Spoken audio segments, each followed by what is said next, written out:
told everybody I was the murderer. Michelle's family calling LaDonna a murderer seemed to affect her because right after bringing it up, she began crying. But this garnered no sympathy from the detectives, who were about to call her out for the same thing. Now, here's another thing. You know, the body was duct taped. You aware of that? No, I was not aware of that. Indications are that she was alive when she was duct taped. Now, are your fingerprints going to be on that duct tape? Better not be, no. No, you can run it. All right. Where was she duct taped at? We got a picture. Oh, God. She was duct taped over her mouth and her face and her head. Why? Because she was alive when she did it. Because you helped him duct tape. Hello everybody, good morning, welcome back to the Talk Podcast. I will be showing you a short clip out of a crime show that I found on YouTube. At first I was thinking, should I add the whole thing? It's quite long, so I'm just going to summarize the situation. Imagine a throuple, right? A throuple is a couple plus one, and all these three people are in a relationship. Before that happened, you must understand there was a couple first. That couple was married and lived together for quite some time. And then they met this other woman, the one you will be seeing on the scene on this video clip, crying. They moved in together. This woman in the video, if I understood correctly, has a child. And after living together for years, people around them did find that odd to be in such relationship setting. But look, if it works for you guys, what are we going to say, right? Until one day, the wife, the woman who was initially in the relationship with the man called Robert. So it's Robert and Michelle who were married. And suddenly, Michelle, she disappears. She's gone, never to be found, left no note, no information, just left. And now you must be thinking, who does that? Why would a woman just leave her house, leave her relationship, leave her throuple relationship for no reason? Not leaving any note, not telling her mom, not telling her friends, not telling her workplace, just vanished. So obviously, the first people to be suspected doing anything or knowing anything are going to be the people closest to her. So in between all these happening at some point, there was someone else who gave information. Unfortunately, it took some years until that information came about. But someone close to the family pointed out that it was Uncle Robert. So now, to be very correct about the situation, that person giving the information was about to pass, to die. And I guess in, the last moment that they had, they realized I need to share this information because otherwise it might never come out. So thank God they did. 5 years later, or even more, there was some kind of pattern to look into, or someone at least to question. So they went back looking into the home that they used to live in. Now new people have moved in there. But thankfully those people allowed them to take a look. And they went into a particular room and there's a foul smell in there. And the closer you go, the deeper you go. And by deeper I mean there is some kind of cut out piece on the floor that you can lift up, and it would actually show you the base of the home. Like you could literally look down to the ground, and you would see someone has been manipulating around that area. And the closer you go, the harder and more distinctive that smell became. So that obviously was a big red flag for the police officers. They brought in their two suspects, for questioning. He tried to keep a straight face, had nothing to do with it. She, on the other hand, she confessed, knowing or assuming what happened, that it was her partner who did that to Michelle. He murdered Michelle and she had no idea. She never asked any questions. She didn't see it, but she had this feeling that he did that because since then, since that day that he wrapped her around this blanket and did whatever he did, that was the last time she ever saw Michelle. And she never asked questions in 12 years, 13 even. They never talked about it. And you must think to yourself, you are watching or assuming very close to shore that your partner murdered your friend that you were also in a relationship with. Don't forget that. Murdered your friend, and you tell me you're just comfortable sitting in that home with that person, and you're trying to tell me you did not know anything, you did not ask, you were not involved. Come on now, tell that to a different person.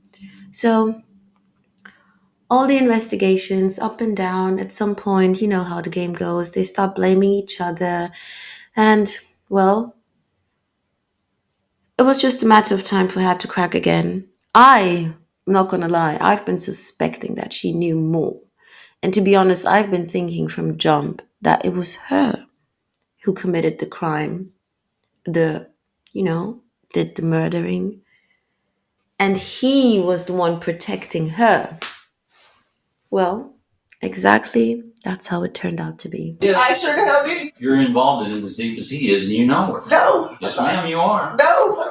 Yeah, it's hard to look at, isn't it? I didn't do that. Yes, you did. No, you I had a very, didn't. very, very important role in it. No. Because I guarantee you, why would you? My role in it was when he tried to get me to do it, and I wouldn't do it. What I think is you've got rolling in it. You better get straight with it 100%. I didn't kill her. He wanted me to, but I couldn't kill her. I couldn't do it. We're about tired of this half-ass.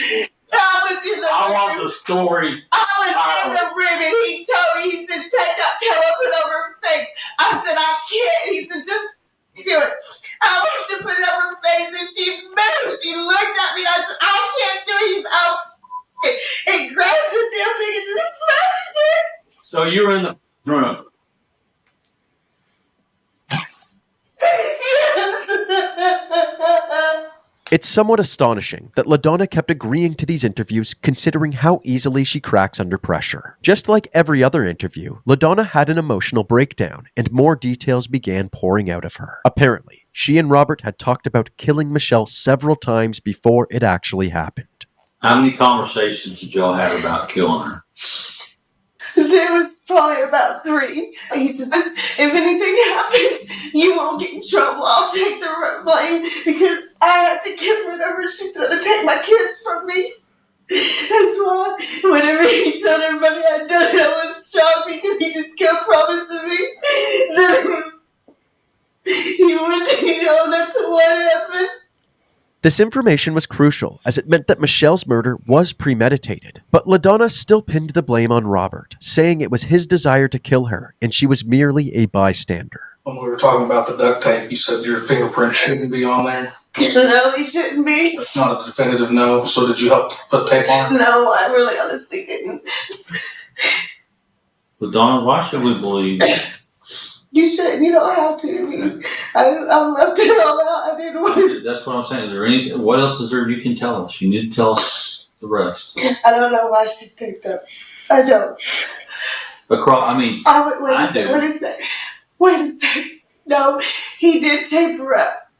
He taped her up to put her all together. He said to hold her all in one spot. He said to put all her body together so it would stay still and arms and legs didn't flop out and stuff. And I don't know why he did that.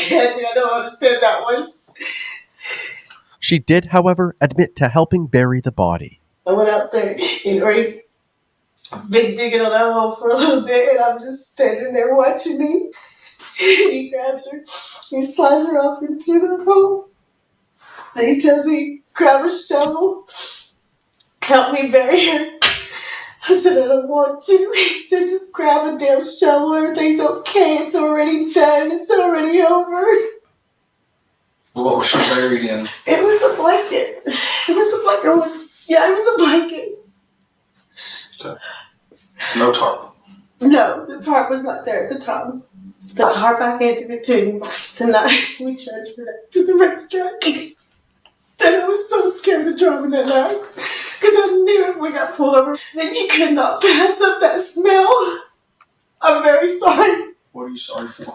that I didn't step up and be a bigger person and stop everything to stop him. Following this final interview, the police arrested LaDonna. She received the same charges as Robert, murder and tampering with evidence. Despite what seemed to be an abundance of evidence, the prosecutors ultimately offered Robert and LaDonna plea deals, and on July 16, 2018, just hours before the offers expired, they agreed. Naomi Michelle Miller was killed in 2005, then buried at the old racetrack off of FM 2105 by Robert Miller and LaDonna Yoder. Now, over a decade later, they've had their turn in court. The couple took plea deals just hours before the deadline set by the state last week. Both entered guilty pleas. Robert Miller was sentenced to 38 years in prison and LaDonna Yoder to 35. It's a big weight, lifted off your shoulders. I've spoke with both the mother and the father. They're both grateful for everybody and for everybody's help. And they said that they hope that this will bring some closure to their family and have the... What is this in the States that police officers are so big, like almost can't really move? What is this? I'm sorry to say, but is this a great look? I'm not attacking the person. I'm sure they're great police in so many ways, but I don't get it. How does that make sense? I think everyone is not going to be Superman, but America is a different place. Have the ability to lay Naomi Michelle Miller to rest so that she can rest in peace. Part of their plea agreements, the charges of tampering with evidence were dropped, and they waived their right to appeal their conviction. On October 10, 2018, LaDonna wrote a letter to District Court Judge Jay Weatherby, taking full responsibility for Michelle's murder. In it, LaDonna wrote, "I, LaDonna Yoder, is the one that took the life of Naomi M. Miller. I cannot sit here knowing that I let Mr. Miller go down for the crime that he has been charged for." LaDonna went on to describe several instances of domestic violence between Michelle and Robert, as well as Michelle's aggressive behavior towards her and her children. Apparently, on December 3, 2005, one incident in particular led to Michelle's death. LaDonna wrote, "Out of nowhere, Mrs. Miller started laughing, saying I was really stupid because I had been thinking that my 3-year-old son was finally sleeping all night long and getting on a sleeping schedule on his own, only to have her tell me that she had been giving him Benadryl to make him sleep. I snapped and pulled my pillow out from under my head and held it over Mrs. Miller's face until she stopped moving." She then wrote that Robert walked in on her sitting next to Michelle's body, crying and not able to move. Robert then took care of the body for her, and she later helped him relocate it to the racetrack. I knew it. It was her. And Robert protected her. She ended the letter by saying, "I cannot change the past or bring her back. All I can do is ask for forgiveness from God and pray that whatever comes of this letter will be the right thing. I was asked in here..." Such a sick mind. Such a sick